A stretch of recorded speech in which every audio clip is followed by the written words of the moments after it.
প্রচার যা বলে বাস্তব ছবি কি তাই? এই প্রশ্নই এখন উঠতে শুরু করেছে বাম অন্দরে। প্রচার কি বলছে? সিপিআইএম এর হোল টাইমার বা সর্বক্ষণের কর্মী হতে চেয়ে নিয়মিত জমা পড়ছে অগুন্তি আবেদনপত্র, কিন্তু বাস্তব ছবি যে অন্য কথা বলছে। আরো অনেক কিছুর মতো সিপিএম এ সর্বক্ষণের কর্মীও এখন বাড়ন্ত। রাজ্য সম্মেলনে পেশ হওয়া প্রতিবেদন অনুযায়ী বাংলায় এখন সিপিএম এর মোট সদস্য সংখ্যা 1,58,000। রাজ্যে 2024 সালের পুনর্নবীকরণ রিপোর্ট অনুযায়ী সর্বক্ষণের কর্মীর সংখ্যা 1,428। বিগত রাজ্য সম্মেলনে যা ছিল 1,499, অর্থাৎ হোল টাইমারের সংখ্যা হ্রাস পেয়েছে 71। প্রয়োজনের তুলনায় রাজ্যে এই সংখ্যা যথেষ্ট কম।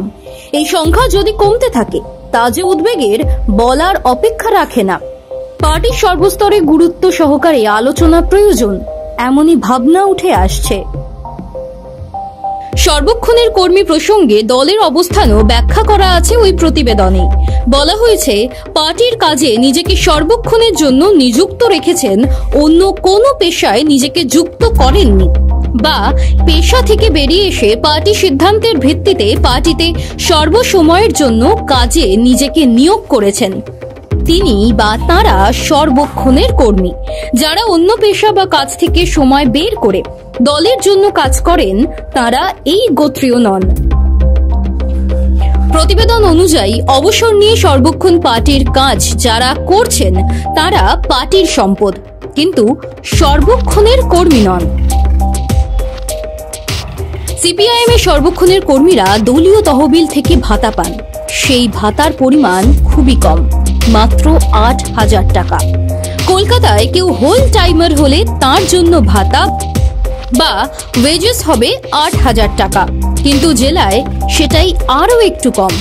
যারা অন্য কাজ করেও দলের সঙ্গে যুক্ত থাকেন তারা দলকে লেভি দেন। সুতরাং সহজ হিসেব হলো, দলের তহবিলের জোর না বাড়লে সর্বক্ষণের কর্মী বাড়ানো সম্ভব নয়।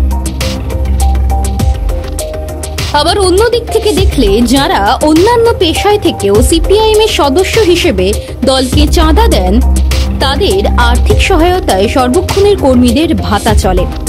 ওয়েজেস কম হওয়ায় দলের হোল টাইমার হতে চাওয়ার সংখ্যাটা কমছে কিনা তাও একটা আলোচনার বিষয়।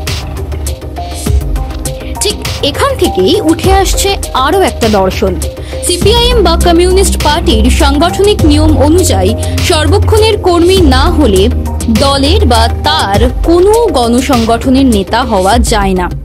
লেনিনীয় দর্শনে যাদের বলা হয়েছে পেশাদার বিপ্লবী, ঠিক এখানেই জোর দিতে চাইছে দল।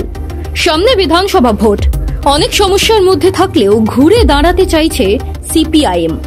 কর্মী সমর্থকদের মধ্যে যাতে নতুন করে বিশ্বাস ও ভরসা ফেরানো যায় তার জন্য ভাবনা শুরু হয়ে গিয়েছে। মোদ্দা কথা, বিধানসভা ভোটে শূন্যতা থেকে বেরিয়ে আসতে লাল ঝান্ডার বাজি হতে পারেন দলের সর্বক্ষণের কর্মীরাই। এদের মধ্যে থেকেই নতুন নেতা তুলে আনার প্রক্রিয়াও শুরু হয়ে গিয়েছে।